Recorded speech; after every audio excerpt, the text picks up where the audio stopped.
Welcome, Digital Don AV again. Everybody kind of knows Gene. And then we've got newcomer Jay from Jay Z Yagi. And you guys know me, Shane from Shane's Dojo. So let's get into this topic today, Gene. Well, I think the first thing we should talk about, because this kind of caught us all by surprise yesterday, was the acquisition or the pending acquisition of Harman buying the Sound United brands. Now, this hasn't gone through yet, but they made an offer of $350 million to buy these properties. I think it's interesting because Massimo, which was a medical company, purchased these brands about what, 2 years ago, Shane? Two, Yeah, three about years. that. Yep. They purchased them for over $1 billion, and then they Billion. dumped the brands for 350 million. That's I a big think they shift. wanted some technology that was Probably involved in some, that. probably some patents or something, right? Hearing aids or something like that. Yeah, that, and I know Hios was a big factor, and I know there was a whole thing going on with Apple doing patent infringement over the Hios technology. So I don't even know what the status of that lawsuit is. Nobody will talk about it, but I know it's still pending. That could take years to settle. Yep. But as far as I know, the reason why this happened was Massimo decided it wasn't great for them to be in the audio business, which kind of makes sense, right? They wanted to make sure that these brands were properly taken care of by an audio focused company. So now we've got Harman here. My concern, of course, is antitrust. You've got all of these brands now under one conglomerate, Samsung. That's a huge market share. That's pretty much everybody. Think about it. You got Revel, Arcam, JBL. I mean, it's just all, what's the pro audio that they have as well? Crown. They have all these brands. And we're talking like maybe 15, 20 brands now. Levinson. How is that not going to be a problem with Class being a A. monopoly? Class A. But the other thing I'm concerned about too is the overlap. Like, do you really need Arcam anymore now that you've got Denon and Marantz that do better receivers to begin with and they have the same functionality or more? And do you need Revel when you've got Bowers and Wilkins as your premium luxury brand? Because Revel, yeah, it's got all the science behind it, it's got the measurements, but they don't sell that well, man. If you look right now, even with all the tariffs in place, you can buy the Revel BE series for like 40% off retail. I So think to the me, that aesthetics have a indicates they're lot to not do the with best it. sellers. What's that, Don? I think the aesthetics of those speakers have a lot to do with that. I thought the Ultima series was great, but I think that series is, I mean, who white drivers on wood? Come on, Yeah. man. They don't stand out I- as a charmer, that's for sure. No. They don't look like the Bowers and Wilkins like this. Ooh, Yeah. careful. They're gonna get Sexy. Julians are gonna get you. Do you think, because I have some friends that still work at Magnolia at Best Buy, they're little exclusive shop in there.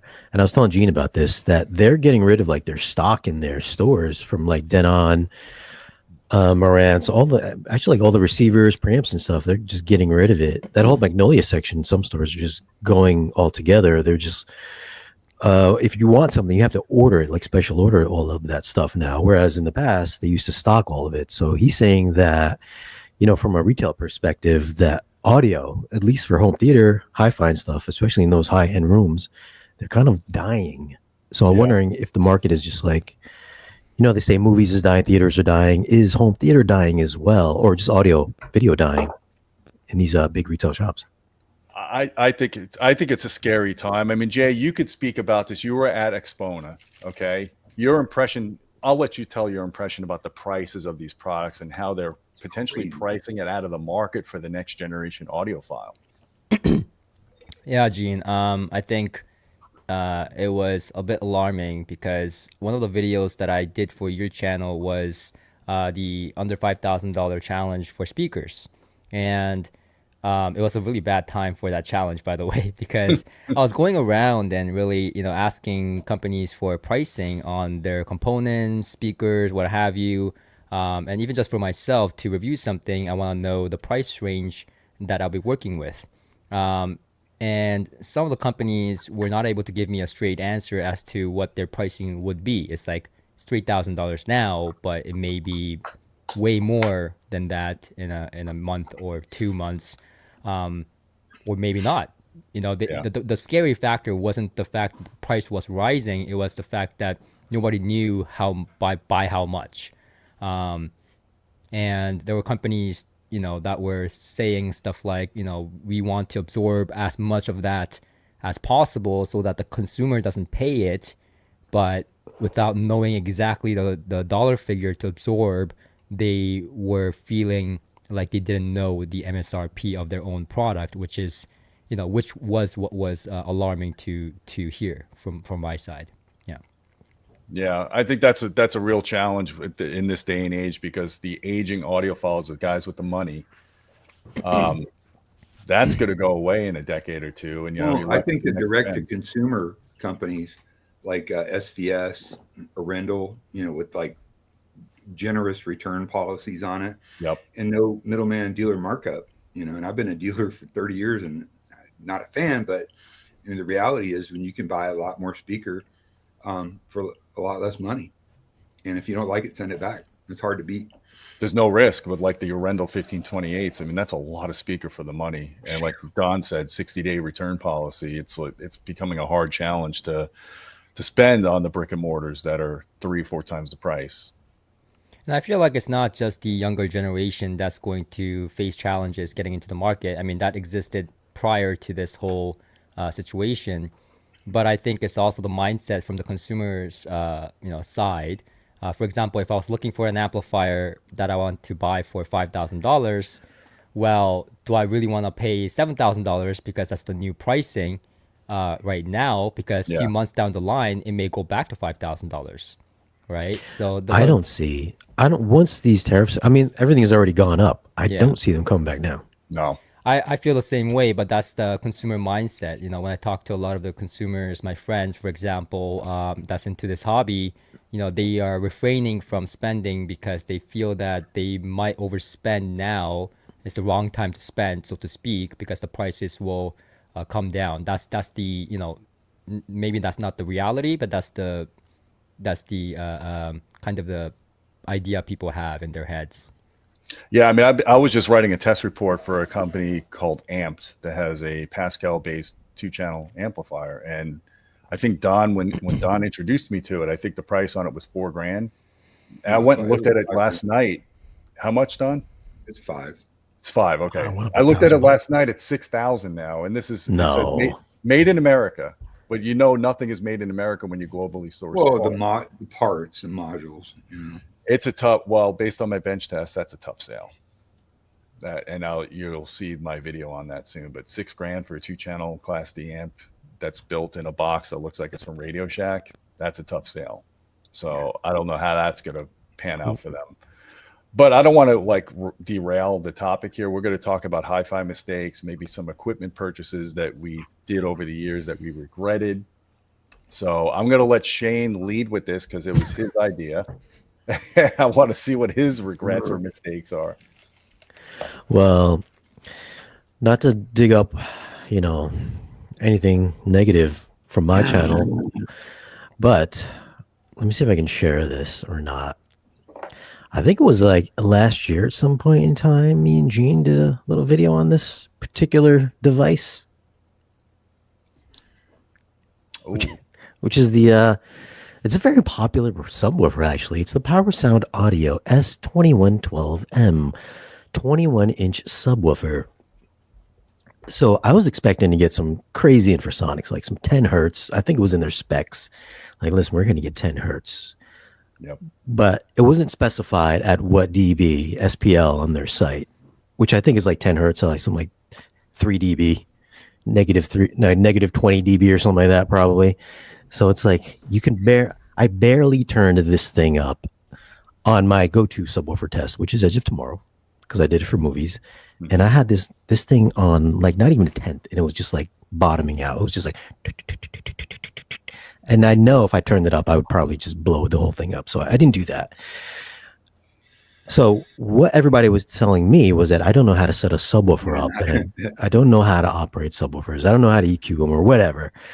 I'm like, listen, if your subwoofer sounds like this straight up out of the box, if I have to intervene and put high pass filters and all this other stuff on it to protect it, it's not worth anything. And yes, I spent money for this.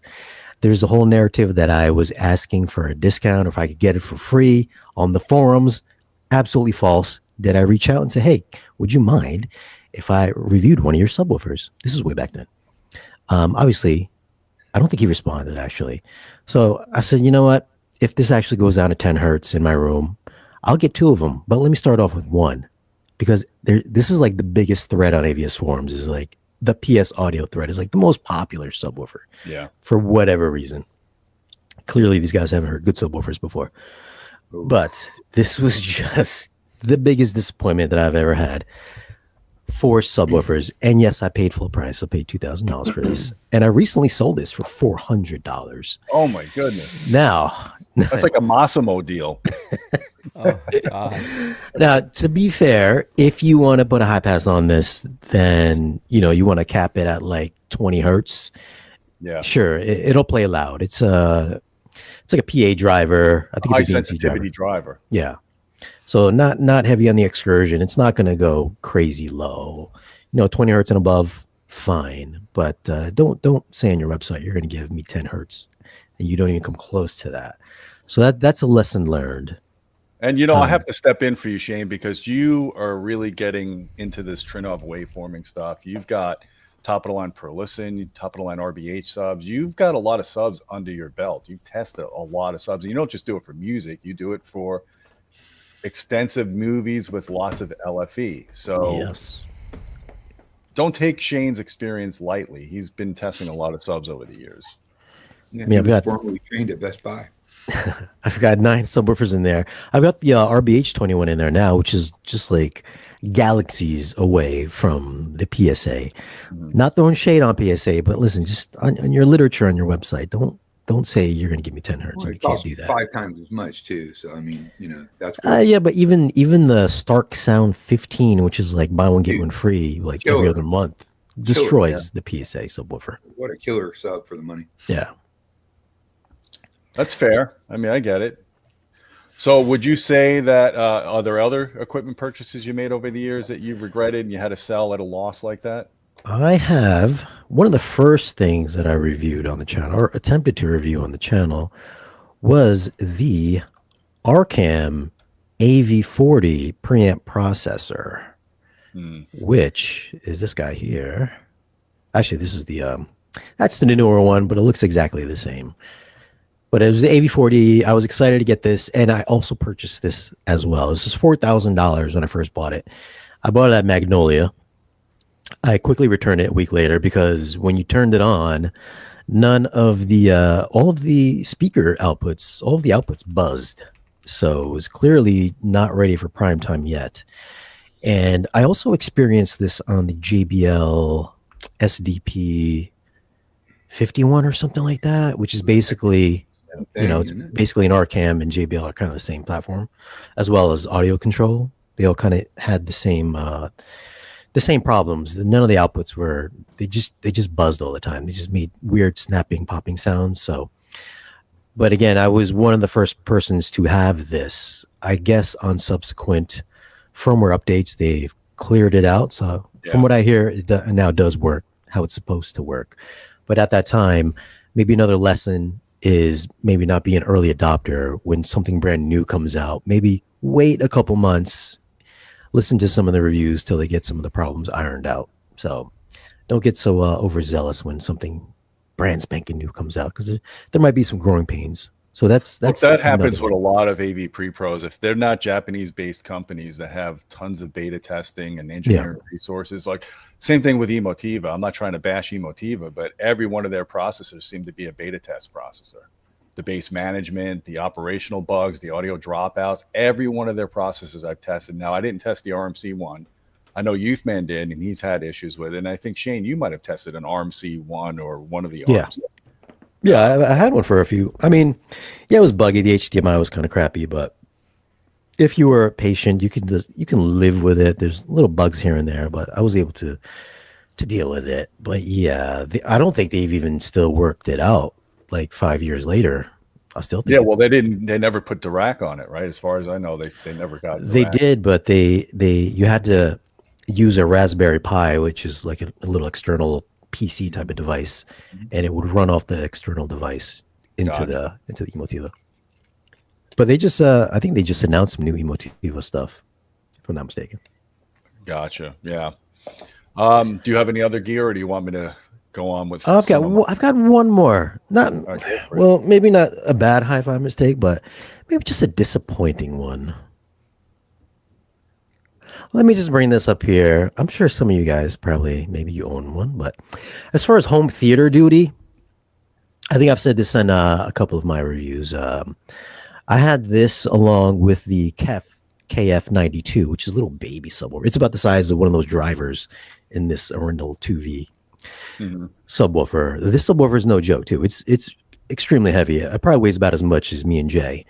And I had two of these in here. I had to lug these up 2 flights of stairs up to my apartment at the time. I was expecting to just be absolutely gobsmacked, blown away because hey, this is like a 120-pound subwoofer. This thing barely did anything. It sounded okay. Don't get me wrong. It sounded okay. But at the same time, when I had the little kefs in there, I was just like, oh my God, how could you get this much output from this little dual 9-inch subwoofers, whereas the dual 13s that are like 5 times the weight couldn't do any justice on like Fury or Edge of Tomorrow. None of my go-to Atmos demos, it just was average at best. Now, So, would you say I mean, how would that have compared to like the 1212 from RBH when you got the oh, 1212? dude, 1212 smacks it, boy. Not even a thing. I mean, this one looks cooler. I think it looks cool as design wise, but as far as just performance wise, even the 1212 destroys it. I think the 1212 is a little bit cheaper. Actually, it might be the same price now, actually. Probably, yeah, it's probably more. Yeah. That's interesting because I know James liked that sub. So Yeah, I don't know. I don't think James watches as many movies as I do. I don't think he listens at your level. Oh, So I don't think he listens at your level. but So that's go ahead. yeah. So, but that wraps up my 3. Okay. Gene, let's go to yours. I'm going to go a little old school now. I'm going to go old school. So Because you're an old fool. I've been around for a while, as you guys know, and I was very good friends with the former owner of Aragon and Acurus, and he passed away years ago. But as I met him, he's a New Yorker like me. He's Italian like me. I told him I was just starting off Audioholics, and he gave me the trust. I had nothing under my belt at the time in terms of brands, or I wasn't even monetizing the website. But he liked my story. He liked my background. He flew down and dropped off all this Aragon gear for me to test out. And I fell in love with the fidelity for music, like the Aragon soundstage. This is their first pre-pro. 2-channel music, 5-channel music, absolutely amazing. It mogged my Yamaha DSP A1 for multi-channel music. And I bought the amplifier, the 8008 X5, as well as the Aragon soundstage processor. But I owned it for about 2 years, and it was constant bugs. And back then, they didn't have firmware updates with USB. They didn't have HDMI. They didn't have any of that stuff. I had to pull the thing apart and put a new EEPROM in. I became a 2-year beta tester for it. And it got to the point where I was like, you know what? I can't keep doing this. I can't keep pulling this out of my rack, fixing it, putting it back in. So I sold it, and I got a Denon 5803 receiver, which was the flagship at the time of the 5800 series, the second model. They had the 5800 first and the 5803. I just couldn't believe how much better the processing was on a receiver. And it actually made me rethink my whole system. And then I started really getting into super receivers like the 5805, which is still was a better single box solution than most separates on the market. That's how good that was. It was Godzilla, yeah, 100-pound receiver. I got into the Yamaha RXZ11. So you started getting these super receivers that were giving you state-of-the-art, like Don and I always talk about this. You get the state-of-the-art performance, processing-wise, DSP-wise, from these flagship products from Japan over these smaller, esoteric American companies. They just don't have the engineering resources. They specialize better in 2-channel music or hi-fi music. But, yeah, so the Aragon was a bit of a lemon. Now, the company's been bought and sold a couple of times. Klipsch bought them for a while, ruined them. Then they finally got bought by an indie group, and now they're back. Don has the Muse processor, loves it. It looks awesome. The display on it. I have the Act 4. Yeah. Act 4, yeah. Amazing. It's amazing. So I want to test that out. But so the Aragon, yeah, it sounded great for music. Not good for home theater. I was glad to get rid of it. I used it for 2 years. Prior to that, when I was in high school, I got seduced by the red surrounds of the Sherwin Vegas. And this was my first, I would say, real pair of speakers, because I always had those home theater in a box kind of stuff before that. So we're talking, I was in 10th grade when I got these. I was excited. I got the big red cones. But it left me wanting. After owning them for 6 months, I realized that it just didn't sound that great. I mean, the bass was good on them, but the mid-range wasn't great. I pulled them apart, and there was no crossover other than a little crappy polarized cap in series with the tweeter. You know, there was no bracing in the cabinet. Everything in this speaker was just about the woofer. It had a really good motor structure on the woofer, decent motor structure. I wouldn't say really good, but the tweeter was garbage. It was like a, piezoelectric kind of tweeter. It was one of those commercial sound reinforcement kind of tweeters. Wasn't great. I wound up selling these to my brother, got some JBL LX44s, and I was in heaven because I had a 3-way speaker that actually produced good music for jazz, because I was always into jazz. Sherwin Vegas were not jazz. They were party speakers. So yeah, that was a regret, but I got rid of them, and it was my entry into high-end audio. But more modern, and I'm not trying to put the brand down at all, because I know there's tons of Toolians out there that believe in measurements over everything. They buy speakers based on measurements. I got hooked on this. I was like, you know what? I need to have a speaker like this as a reference in my system, because all the CTA 2034 curves are perfect. The Klippel shows it's a perfect speaker. So I got in the Revel F328BEs, and I think these retail for almost 17 grand a pair. They're not bad speakers by any means. Measurement wise, they measure great. They're just very sterile, antiseptic sounding. And I had them in this room. And this room has a really big bass null between 25 and 40 hertz. And the bass wasn't great. They rolled off sharply at 25 hertz. For a speaker this large, I was expecting deeper bass extension like you get with a Salon 2. They just didn't do it in this room. So I had to replace them with these RBHs that completely destroy them. It's night and day difference. So I brought these into my guest room, and they sounded a lot better because there's a lot of boundary gain in my guest room. I actually heard bass, and the speakers sounded good. I'm like, I could live with these, until I got in the Arendelle 1528s.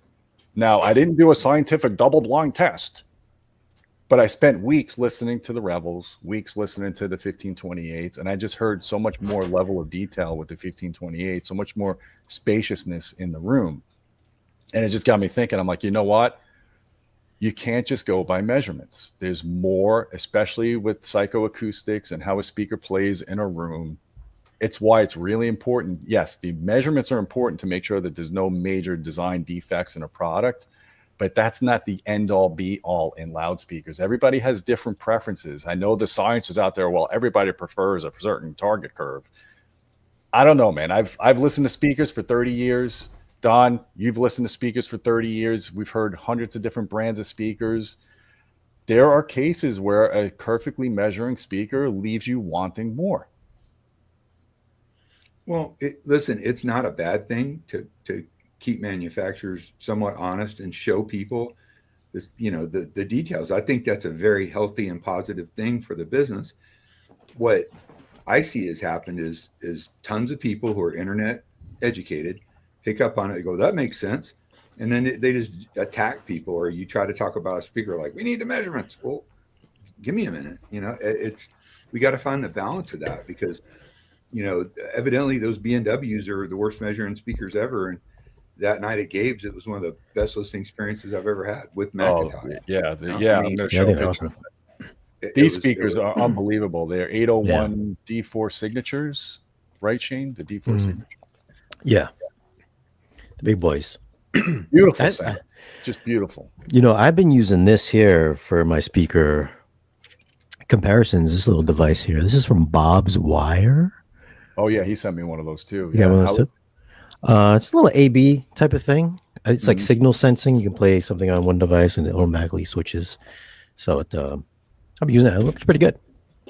I think it's like 300. If you guys want to pick one of these things up, we'll leave some links down below in this video's description. It's like $300. Speaker selector, auto sensing, something or another. I don't know. Yeah, we're going to use that at your house, Don. Don, we're going to bring that to your house. Yeah, to do the comparison. We're doing a kind of a pretty long comprehensive, because when I reviewed the Arendelle 1528s, or Arundel, sorry, pronounce it right. Everybody in the planet was going, oh, what about compared to this and compared to that and compared to this? So I have talked to manufacturers of those X brand speakers, and they've all agreed to, one of them has already sent me a pair of the SVSs, which I really like. And we're going to do a subjective. We're going to do in-room measurements, and we're going to do subjective with a panel of listeners, hobbyists all the way to the professionals that have been listening for many, many years, and just give our thoughts on it. It's not a one's better than the other. We're just going to, talk about what we like and don't like on each one. And I think that's going to be a real healthy thing, including we're going to bring your Revels over here, Gene. Those are going to be part of it. Yeah. So someone made a comment that details usually mean brighter. Given our age, we both probably benefit from a brighter sounding speaker anyway. I think there's definitely some truth to that. I don't hear the super high frequencies like I did in my 20s. I used to hear power supplies and TVs when I'd walk in a room. I don't hear that anymore. My hearing is still normal though. But it's more than that. It was just the bass impact of those speakers. For something with a large cabinet with 3/8, it should have had better bass extension than below 25 hertz. Like it just fell off like a brick. I don't know. And it's not just the bass or the treble. It's just the airiness of it that I felt was lacking, that I thought could have been better. And some of it could be cosmetic. Some of it you get drawn to the look of a speaker, and you should not discount the cosmetic aspect of enjoying something. That's why cables thrive. That's why people gravitate towards the expensive cables, because they look good and psychologically you perceive better sound. So who's to say a person's right or wrong when they think a cable makes a difference? But that's a topic for another video. Jay, we're going to have you back on the channel to discuss that. So measurements don't matter so much on speakers, but they're all it matters on cables. Is that what you're saying? Because it's an electrical signal. It's not rocket science. There's no psychoacoustics in it. You transmit a signal from A to B. It's very easy to understand. NASA doesn't have any special cable that has magic with batteries on it when they send people to the moon. But you only needed an audio when the bandwidth is limited to 20 kilohertz for some reason. But anyway. Well, but some waves, because there's a lot of like Wi-Fi and stuff in the air, they make these poles or something like that kind of reject a little the magnetic fields in rooms. Have you seen those things? Yeah, it's bullshit. Bullshit. Well, let's hear from Jay's picks of mistakes, and then we'll talk about setup mistakes afterwards as well. And then Don, we have to hear Don's picks. Let me see if I can share my screen here. Share screen. I've never done this. So there you go. Can you see this? Yeah. Yep, Yes, sir. Yep. So this is the Benchmark AHB2, and this amplifier was my first mistake. One of my mistakes. Benchmark. And it's a very well measuring amplifier. I have great respect for Benchmark. So don't get me wrong there. One of the reasons I bought it was because of how well it measures. And in fact, I bought it blind, which was probably a dumb mistake. I got two of them to run in mono, and I thought I would love the hell out of this thing from every review I've seen, from forum posts and so on, but it just wasn't for me. There was nothing wrong with the amplifier, to be fair. It was very neutral sounding, very, very transparent, but I have some, I play turntables a lot, and I had some recordings that were not very well recorded, and with this amplifier in the chain, it just made everything sound way more sterile and clinical than, and it just kind of showed me all the flaws in the recording that I had that stripped away of my listening enjoyment. And ultimately, I want to enjoy the music, all the pieces of music that I have. So I eventually quickly sold this amplifier. Thankfully, I didn't lose any money because it's a very popular amplifier. And actually, the person that bought it, very interestingly, also played a lot of records. And he told me he wanted an amplifier that can show all the flaws of his recording, because he is a person that sits down and likes to dissect even the flaws in the recordings, which it's a different way of enjoying music. For me, if the gear is lying to me a little bit, it's okay, as long as it sounds good to my ears. I'm in an entertainment space, not a studio setting. So this was an amplifier that was very popular, very well regarded, and it should be, but it just wasn't my taste or something that I felt strongly about. Now the next one, I'm not sure if I can. How do I do this? Remove from stage. You could add back the next one you get to. But yeah, I get what you're saying about sterile Yeah. amplifiers. I notice a lot of super low distortion amplifiers can give you that clinical sound. I kind of felt a little bit like that with the Purify module with the NAD. Yeah, and kind of like how you mentioned about the Revels, right? Yeah. And the next mistake was this speaker right here. I'm not sure if you recognize these, but this that was the Altec? Altec Lansing Voice of Theater speakers. Now, the picture really doesn't do it justice. The speakers are absolutely humongous. Giant. Still one of the most gigantic speakers I've ever seen. Very, very, very, very big. And actually, I had to take down the balcony, my back door here, to bring these in. And we had 4 guys with straps, hauling this thing in. And this has 15-inch, as you can see, horn-loaded, bass unit. And seeing this, I was like, I'm gonna get some kick-ass bass. I'm gonna get like, right? No, not at all. I hooked them up, and I swear to God, I went to the back and start finessing to see if the woofer was damaged or if it was unhooked somehow internally, because there was no bass in this thing, right? And after all that trouble of getting the speaker into my space, I was so underwhelmed by the presentation because it was like all mid-range and high frequency. Almost no bass below 100 hertz to be had on a speaker like this. It was pretty alarming. And I really hated the forward mid-range and high frequency I had at the time. I had it with solid-state amplifiers, which was a Bryston, actually, which was a huge mistake. And after doing some research on the forums, because these were big and it took a lot of trouble to get them in, and getting them out was, not done very quickly. It was not done in a single day. So I was kind of stuck with them for a little while. So I was like, you know what? Meanwhile, let me try to make this work. So I was kind of forced to do some research online. I was going on the forums, researching stuff, and I found this, right? I found this, and this was a learning moment for me. I'm not sure if you can see the screen. No. How's that? Oh, there we go. Yeah, yeah. So these are the Quad S2s. I'm not sure if you see that, but No, it's blank. oh, it's blank. Okay.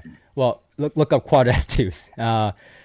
Quad S2s are a tube amplifier, and it was a low power tube amplifier. And someone on the forum, actually quite a lot of people on the forum said this speaker only sounds good with this amplifier. So I went and got it, and it was a vintage piece. It took quite a while to find one that was in good shape, and I got it eventually and hooked it up. And actually, I brought the amplifier to a different room that I had different speakers, more normal speakers. That was actually the Paradigm Signature 100s, and it sounded terrible. It sounded the amplifier was just absolutely terrible. It sounded like so veiled and so lifeless. And then I hooked it up to the big A7s, the voice of home theater speakers, and what do you know? Music started flowing and actually sounded pretty darn good.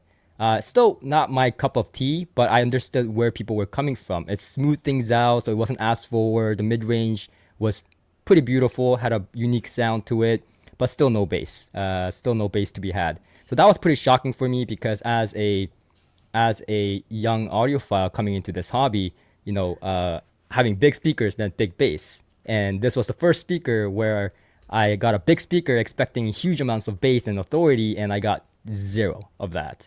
So that was a mistake. Also because it took a long time and effort to get them out of my space and bring them in the first place and get them out. It was a lot of work, and it was just not worth it for me. But yeah, the experience was worth it. The gear, not so much. Yeah. Those All are right. more. Those are theater speakers, right?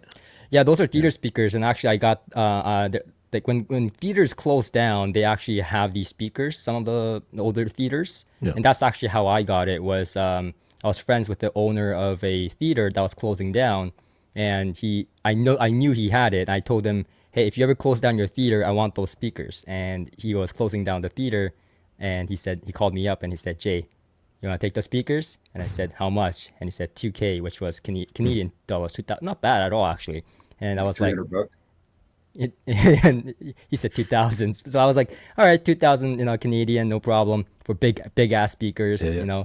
And no, it had, I'm telling you, it had no bass below Yeah. 100 hertz. There's like no bass from 15-inch drivers. I was pretty Damn. shocked Well, they by were that. probably SPL. made for Max SPL. That's why. Yeah, Yeah. exactly. Yeah.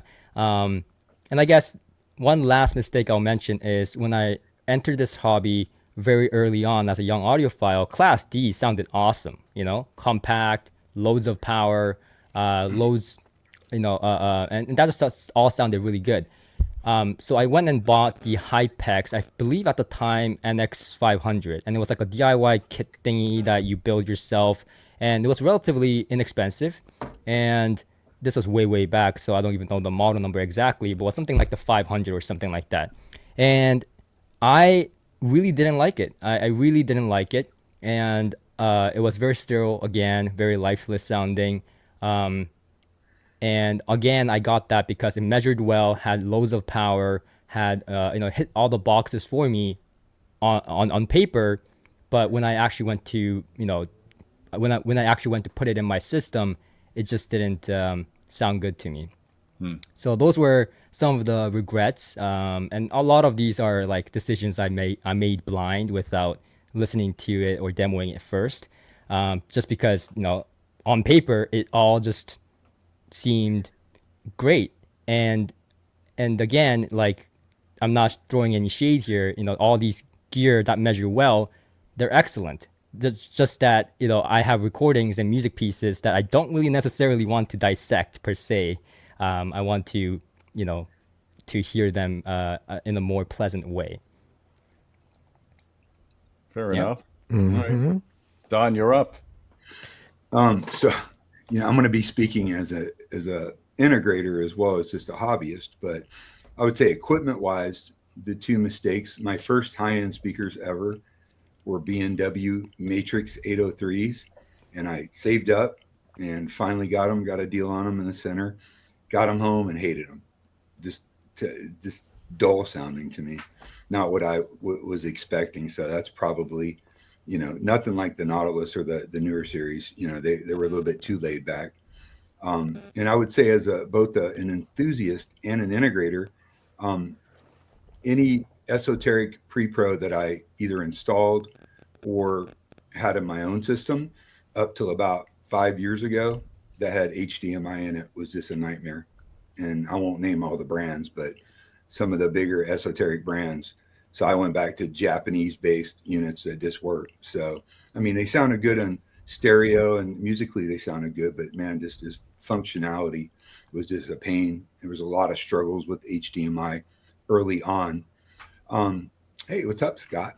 I would say, it's not necessarily a piece of equipment, but a big regret or mistake was not understanding acoustics better when I was doing theaters in the very late 90s or the early 2000s.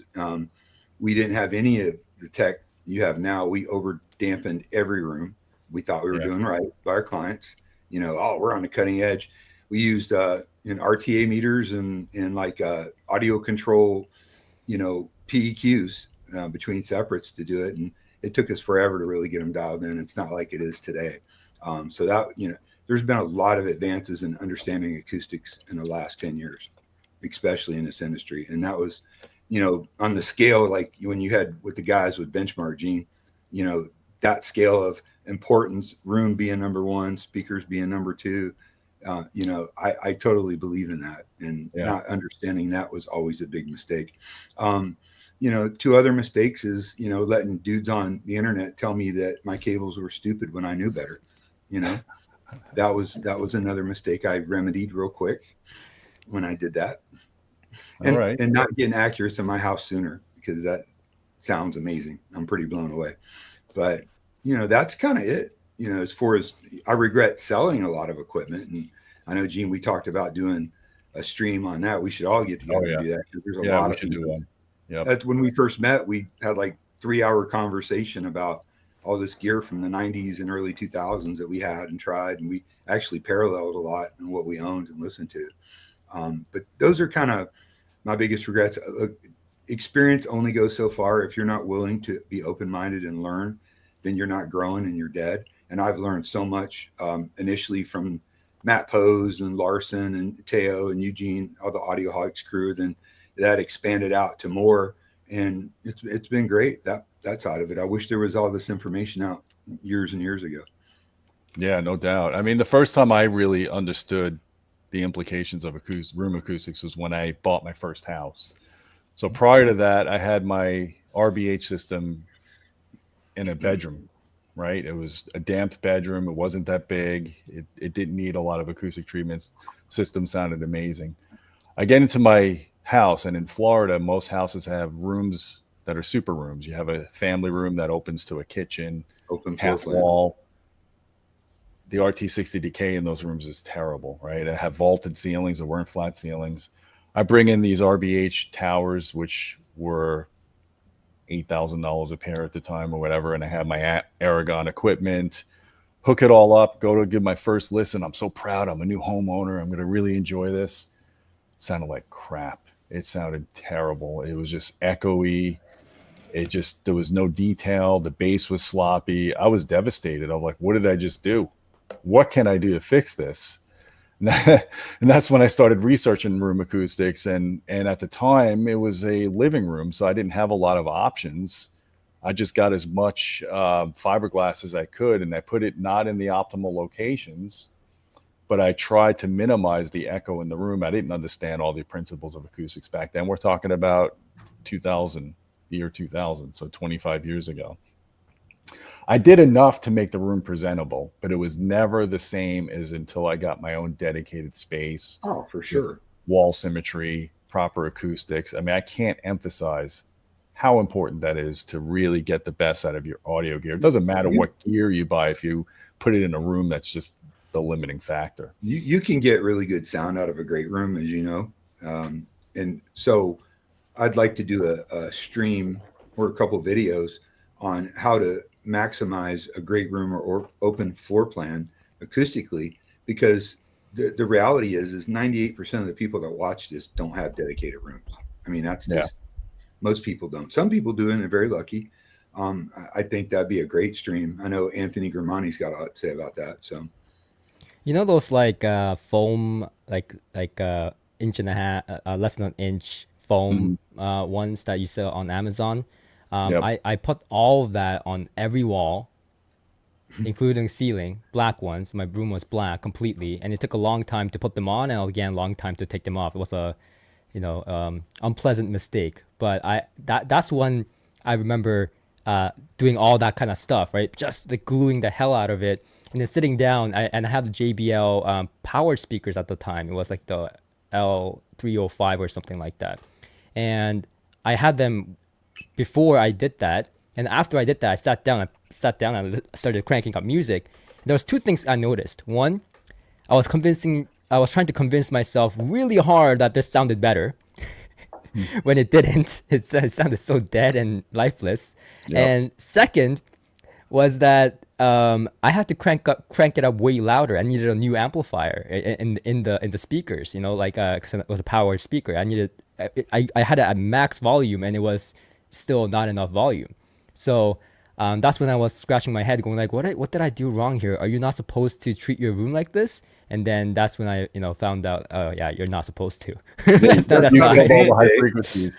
We had the same problem when we did all these rooms, and we were putting like Atlantic Technology THX systems or M&K or Triad, which is probably the same speakers they have now. But I mean, we had all this, and we were doing multiple subs, not because of multi-sub, just to get more output.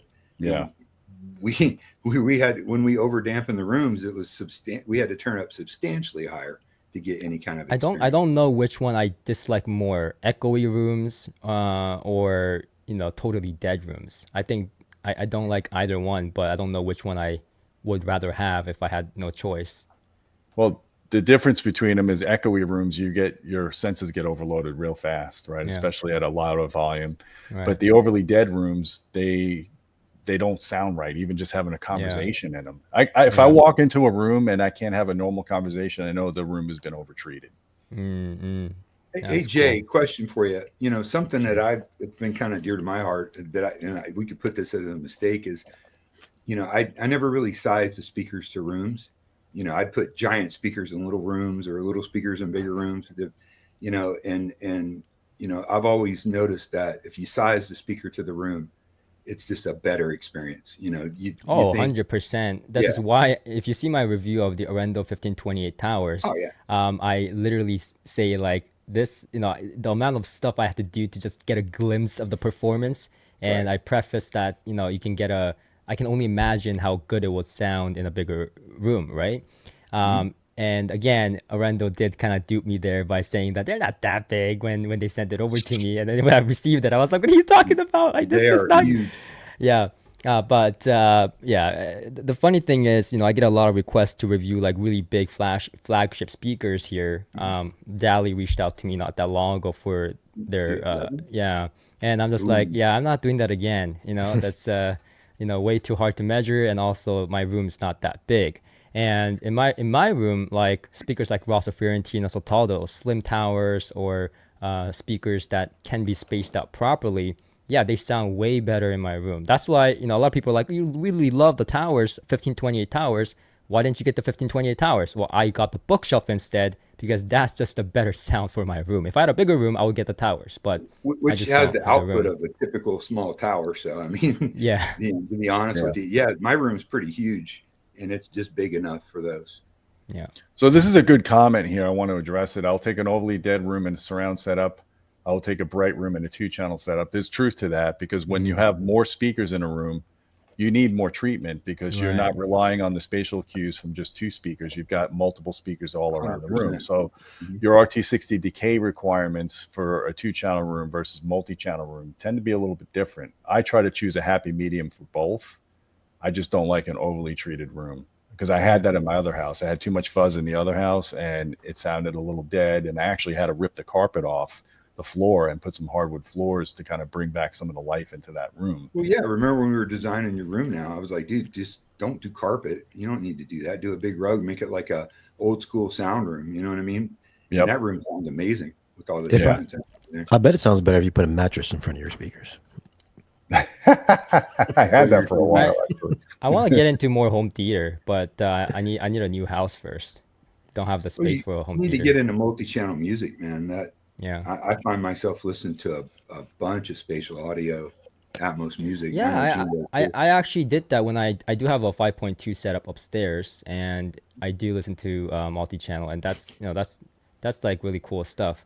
But I feel like when it comes to movies, it's just so finicky sometimes because I don't know about you, I guys. I'm not really as experienced as you guys with the home theater stuff. When I was like watching movies on Netflix and stuff, like Hmm. sometimes like the Dolby Atmos stuff, they don't sound good on non-Dolby Atmos multi-channels. So sometimes I have to like switch to different modes to get the right sound, Mhm.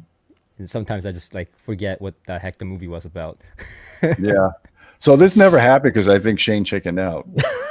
Check it out. That's the bottom line. Challenge from Yeah. 4 years Never ago. I happened. didn't, I didn't check Anytime, it out. anywhere. He Listen, was coming. listen. I was He gonna was come down there, but then COVID hit, and it was just like, I'm not traveling anywhere. What do you want me to tell you? Wait, what was the challenge? That we I were going couldn't to do tell a the speaker difference wild between. challenge. I Yeah. couldn't tell the difference between the $6,000 audio quest I have and some Mm. some cheap knockoff whatever's. Oh, okay. Not even knockoffs. I'll just use 10 gauge multi-strand high strand count cable and I'll blindfold you and we'll do an A/B You, test. you know who did do this challenge? We have a Who? gentleman right here who did one of those challenges. Who? Jay. Oh, me. Oh, I was like, who were you talking about? Yeah, I mean, we've done some challenges like that, but it was not like official by any means. It was just like blindfolded. Some guy walks over, changes cables, and of course, people are like, it's not proper because you can hear the cables, changing, hitting the binding post or whatever. And like, I feel like if I had that kind of ability to hear different connectors types. It would be pretty amazing. But no, I mean, look, sometimes I do blind A/B test in here for cables, and sometimes we get a statistical significance, and sometimes we don't. Um, and so I would be very interested in actually doing like a cable blind A/B test, at Gene's Yeah, place, or have like Shane over, just I'd love to do that. yeah, I think it would be fun because I just and that's kind of how I pick the cables that I use, is like I blind A/B test it and see for myself if it makes a difference for me. And so there was a cable company called, I believe, In Acoustic. Yeah. Very expensive and very nice looking cables, with great theory behind the cables. But when I did the blind A/B and I did a video of that, with Blue Jean cables, I couldn't pass the test. So I just I didn't buy it because it just didn't I didn't pass the test, so it was meaningless for me. So yeah. But you did go Yeah. to Danny Ritchie's place, right? Yeah, Yeah. Danny did the blind A/B test, and surprisingly, he passed. I have to say, I did not like the fact that he was choosing music that was challenging, because I told him, hey, choose music pieces that you know very well, so you don't make up an excuse later. Yeah, Skinner's hard to hear. Yeah, and he picked like challenging track. He challenged himself. I said, I don't know, man, but surprisingly, he was able to pick out his cables.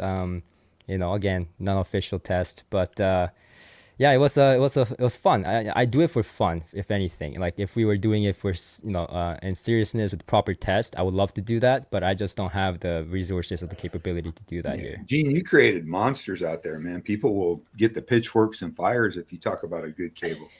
Oh yeah, I know. Seriously, Yeah. snake oil. Look, You're I an use, I use Kimber in some of my systems. I like how they look. They measure good. Yeah. There's not a lot of snake oil. And You're my changing best them all sounding the time. system, my best sounding system in the entire house is my theater room, which runs 50 feet of 10 gauge to my main speakers, and there's never a problem because I use high strand count, low loss cable, and I It use could have E. sounded so much better. I think that's the key thing there when Gene said it's never a problem. I think people misunderstand the obsession with cables. It's not so much we're trying to fix something. It's just like one of those audiophile things. So you just want to tweak, right? Yeah. And it could be aesthetical. It could be, you did a blind A/B and you got it right once. I don't know. But yeah, I just pretty cables. I have But to I'll say. tell you. Yeah, go Oh, ahead. go ahead. No, I was just gonna say, I do have to say, when I walk into a room at a high-end show or a high-end shop, and the cables are nicely laid out and it's like well presented, pretty Yeah, cables on the ground, killer. it just it Yeah. feels better than just It's Yeah. presentation is important. I don't care what anybody it's high-end says. audio. Yeah. Yep. Neat Lighting wiring, is important. Lighting. Yeah. I mean, I we do really, I do have a problem with like cable companies not specifying their cables though. Just all these words instead of giving me, like, USB cable, coax cable, 75 ohms, 150 ohms, this kind of thing. All right. So I do Well, have a problem with that. They also make stuff up. I mean, they talk about Yeah. engineering terms. They misapply the engineering terms that are Yeah. well understood. If Yeah. they didn't do that, you wouldn't be hearing me talking about it. Yeah. But this is stuff I studied in college. It's not rocket science. I did Yeah. telecom for 7 years prior to doing Audioholic, so I understand the losses and all that stuff. So, Yeah, I so feel Gene, you. just to clarify for the world, and I think we all kind of feel this way. We don't knock anybody for buying decent cables. If you buy $10,000 speakers and an $8,000 amp and a $3,000 streamer or whatever, if you want to put relatively pricey but not crazy cables, I mean, none of us. I've never been a proponent of the 50, 60, 70, $80,000 cables. I mean, but if it makes somebody happy, Yeah. are you a proponent of Ferraris? It's like a watch. But Yeah. we never knock anybody, and even Gene, some Kimbers or some the Via Blues cables, or a Wire World, which is a cable that's really impressed me. They're made well, they look great, they sound good, whether you're blind listening or not.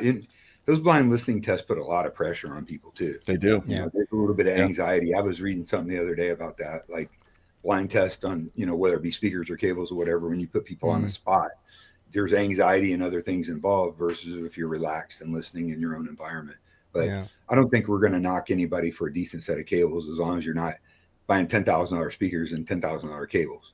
Exactly right. We did it. We did it. People do. We did a double blind test on speakers in 2010 with like 5 or 6 different speaker brands. Even Klipsch was involved, and they came out, and Chuck, it was overwhelming, the senses. After about 30, 40 minutes or an hour of A being, you didn't know what you were listening to anymore. right? Yeah, it's just it's hard to really, You know what's people funny take is that as that the Bible, but I don't. you know what's funny is that with the blind A/B test though, it's not just cables. Like we've done Sure. like countless blind A/B tests in my room with friends and so on. It's like kind of what we do here, and it's not just cables. It's like even speakers or even sometimes amplifiers, preamplifiers. Things that people believe it matters. Yeah, initially, like people, this is how it usually is. They get it right the first few times, and the listening fatigue hits in, and then everything sounds the same. So Yes. so they just like, I don't know anymore, right? Especially when you're blindfolded. I keep turning my chair because I feel like I lose my sense of space when you're hearing the soundstage. It's just like you keep tilting towards the light because I have lights in my studios. So yeah, there's a lot of interesting things you find out when you do blind AEB, and it just extends further than just doing simply cable AEB And tests. that's going to audio shows or whatever. You just, Yeah. I mean, the when I really understand a speaker or an amplifier or whatever, in that chain, Hmm. that's done at night, listening alone to music I'm familiar with the right lighting, the right comfortable chair, the right temperature of the room. When I'm relaxed and I can really understand and hear it, and that's when I notice more things than if I'm sitting in a hotel room or a bunch of people around me. Does Hmm. that make sense? Yeah. Yeah. I think I By the have. way, by the way, I've been using this device also to A/B compare different amps. So if you guys want to pick one of these guys up, I and need your one. auditioning amplifiers, I got to open right mine. there. It works. I've been using Yeah, it. Yeah. really It works. works. That sounds Just to good. give you a reference, I did this back in 2010. We had these speakers, we compared them. I put a big speaker grill mesh over all of them, so you didn't have to blindfold people. Hmm. But look, there was so many people in the room at different positions, Mhm. so everybody got a different listening experience. It was, Yeah. I labeled them. I made sure people didn't know what we were comparing, but it got overwhelming, and it Yeah. just after an hour or two, we're like major fatigue hit in. And I'm Yeah. not sure we really accomplished anything definitive. What I will tell you, though, is an experienced listener can listen right through the blindfold. So when Klipsch was over, they know their speakers are deliberately bright. Yeah. Well, yeah. You can tell anytime the Klipsch speak, even though I matched the levels as best as I could, that tweeter was just blaring bright. So the Klipsch guy always picked his speaker over everybody else's. So that's confirmation bias. Yeah. Well, And that's the Gene, thing with level the, matching. the Sorry. the test that I think that's the most vetted and the most people have heard and heard a difference in when it comes to tweaks is probably the isoacoustic Gaia thing they used to do at the audio shows where they would play the focals or with spikes on the floor than ones with the Gaias, Yep. and I always heard a difference, and so did pretty much everybody in the room. You guys Definitely ever was a difference. hear I that? heard a difference too. But Yeah. you know what's the funny thing about that is that some people say that the difference you're hearing, all the difference that you're hearing from that is because you're raising the tweeter level slightly That's because not you true. have the I know. I and heard I'm a like, difference in the and bass. yeah, exactly, and I Yeah. have to really say, if you have that kind of precise hearing, like man, you're Better talking than me. about like half an inch, that's it's crazy. Yeah, isolation's a big deal. I know, Jay, you Yeah, just did a pretty comprehensive yeah, video on that. But yeah. dude, that's my go-to tweak for any system is Yeah, it's isolation amazing. Yeah, on speakers. Yeah, isoacoustic, all these guys, absolutely. Yeah, I think it's awesome, and you know, anyway, we'll talk about the cable debate later, Gene. But I just wanted to say, based on my background, I think there's a comment there that basically said, don't try to tell that your cable sound better, just say it looks good. And while I do agree with that to a certain extent, like when someone says I hear a difference, and they firmly believe they hear a difference because of cables, the interesting thing to test is actually what's happening in their brain when they're feeling that versus hearing a non cable, right? The cable itself, measurably or whatever, can have no difference, but the psychoacoustic effect of that guess what's interesting to me, and that's what I've been studying for the last few years in my lab. So I'll be happy to discuss that with you in another video because it's a whole different topic. But Yeah. yeah, it's a very interesting thing, and I don't think that anyone is I think that the gripe people have is like, oh, you're either fully delusional, which is fine, or you're just lying about your cables, making a difference. And these people, including myself, they believe that these cables make a difference either because it's aesthetic, it looks nice or whatever, they buy into the marketing, what have you, but it's their truth. So I don't think anyone is lying or trying to lie. They could be misinformed. And I've seen my share of people that believed in high-end cables that went with more cheaper cables later on and said, if there's no measurable difference, I'm fine. And there were some others that tried expensive cables and they're like, I like how it looks, I feel like it sounds better, and they bought into the hype, right? So I think I don't think it should be such a negative thing. It's like jewelry, like you said, whether you see as jewelry or an upgrade for your audio system.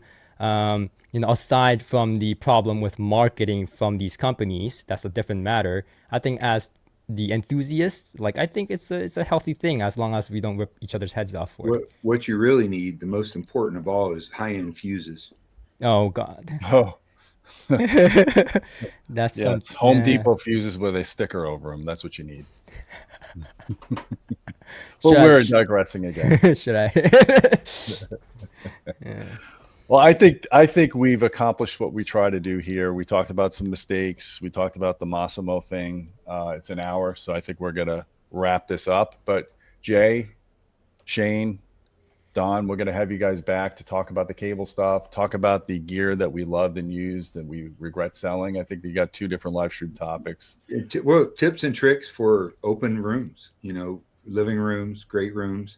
I think we all got some knowledge on that. That would be, again, let's give people stuff that's going to be relative to them. Not that many people have dedicated spaces. You know what I mean? Yep. Well, cool. I appreciate everybody's participation. Guys, if you like this video, please hit thumb up. Subscribe to all of our channels. Don has a channel as well. I linked them up in the description. Shane's got a Patreon. Jay, do you have a Patreon or no? I do. Yeah. Okay, so go on to Shane's, go on to Jay's, go on to ours. Whoever you want to support is fine. Yeah, so we will be doing more of these, guys. I really appreciate everybody's participation. And until next time, my friends, keep listening. I got to hold my arm up.